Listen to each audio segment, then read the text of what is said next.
Salut, je te propose de travailler sur le coefficient multiplicateur. On va travailler sur l'énoncé suivant. Dans une bibliothèque, le nombre d'inscrits est passé de 150 à 375 et on souhaite connaître le coefficient multiplicateur associé. Alors on va travailler avec un petit schéma. Ce schéma, je te le conseille vraiment tout le temps pour les coefficients multiplicateurs. Il est salvateur et permet de n'apprendre aucune formule en fait. Donc on va déjà se demander quelle est la valeur de départ.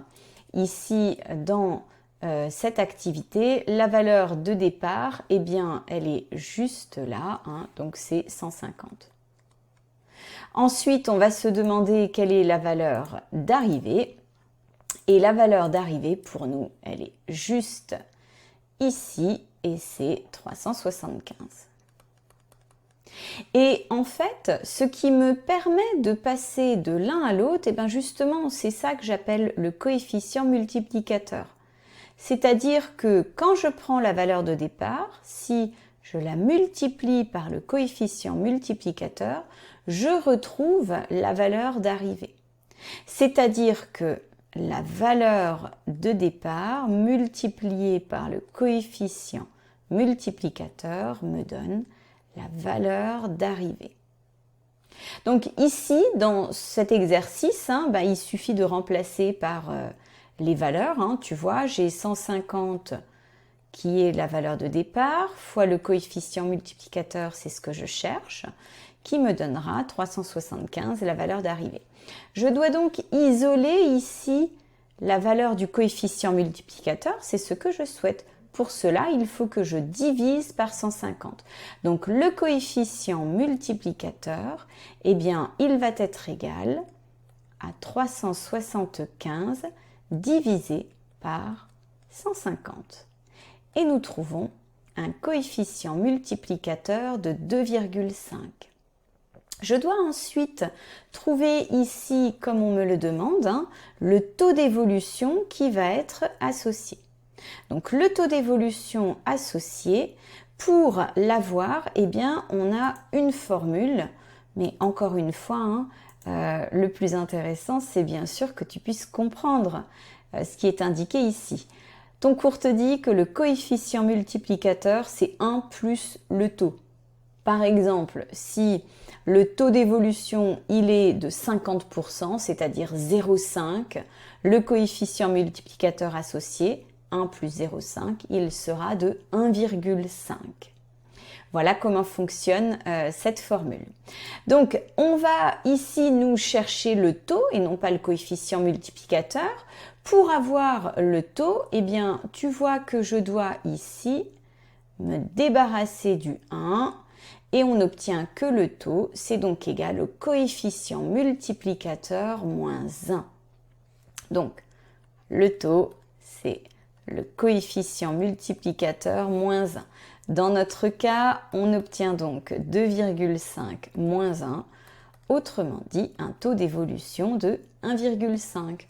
Alors 1,5, comprends bien ce que ça veut dire.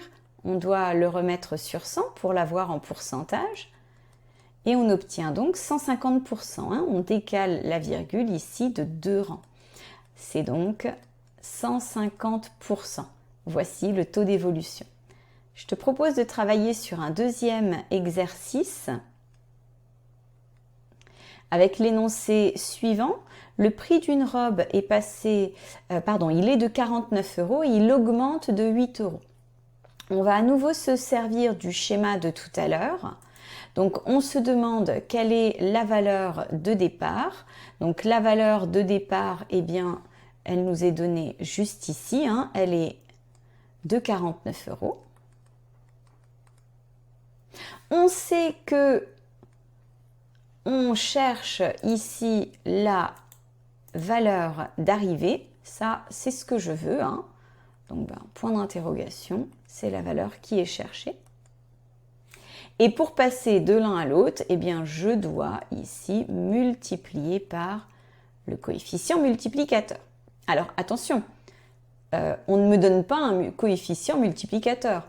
Augmenter de 8%, ça, je te rappelle que c'est un taux d'évolution.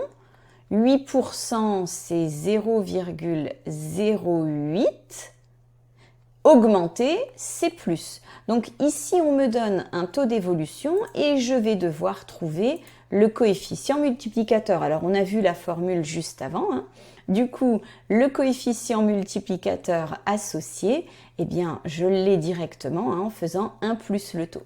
Donc, le coefficient multiplicateur, c'est 1 plus 0,08. On obtient donc la valeur suivante pour le coefficient multiplicateur. Alors, je te rappelle qu'un taux d'évolution, ça peut être positif ou négatif, hein, et que j'aurais très bien pu ici avoir un taux de moins 0,08 s'il s'agissait d'une diminution. Bon, bah ça y est, on y est, hein. Regarde, je prends ma valeur de départ, je la multiplie par le coefficient multiplicateur, j'obtiens la valeur d'arrivée, c'est bien de ça dont je vais me servir. Donc moi, ce que je veux, c'est la valeur d'arrivée.